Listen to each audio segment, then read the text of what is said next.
Well, Josh Mahony is Chief Market Analyst at Scope Markets and joins us now. Josh, good to talk to you. Thanks very much for joining us. This obviously primarily is about gaining access to more Chinese investors and Chinese investment, which does make sense. But is this a defensive move because of worries in New York, or more of a growth move? I would say a bit of both. It's interesting to note that a company that, if you look at it, you would say is synonymous with the Chinese economy, in fact, isn't one that is massively invested in within mainland China. Instead, this is a move to be able to open itself up to 220 million potential investors over on mainland China, as we see this Stock Connect program, which links up mainland Chinese markets with Hong Kong markets. That will be opened up when they gain this primary listing. So certainly this is a potential boost at a time when certainly US consumers and US investors are somewhat cautious about the Chinese economic prospects, but also the relationship between the US and China if Trump comes into power. I mean, is this a sign that Alibaba might be falling out of love with New York and bringing it all home?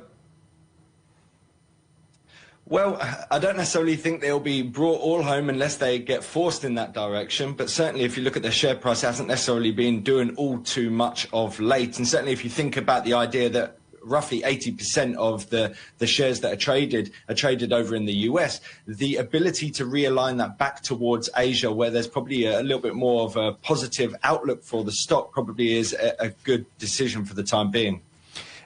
Alibaba then will be subject to, I suppose, two sets of rules: New York Stock Exchange, Hong Kong Stock Exchange. Will that be a complication, or is this something that people manage to ride when they put their companies in two spots like that?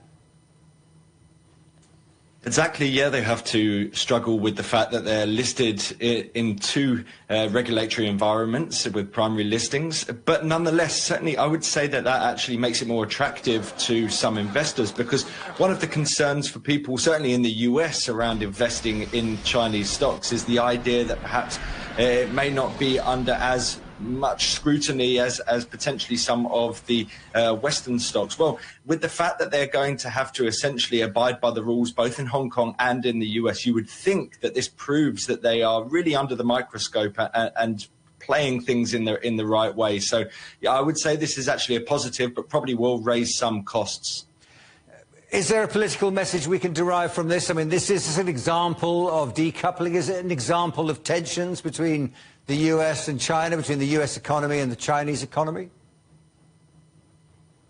Well, look, this might just be the direction of travel, really depending on how things play out in terms of the US political picture.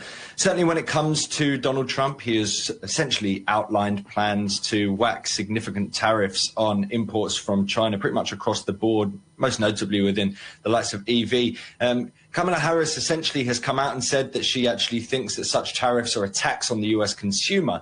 But at the same time, you know, under Biden, they haven't necessarily been perfect partners with China. So there's likely to be continued butting of heads. But certainly if we do see Trump come in, the potential for delisting for Chinese stocks, if this tit-for-tat trade war that happened in the past rears its head once again, that means that this move to sort of hedge themselves and move into Hong Kong with a primary listing could end up looking like a good decision if you fast forward in a year or so's time. Josh Mahony, pleasure talking to you. Thanks for your time.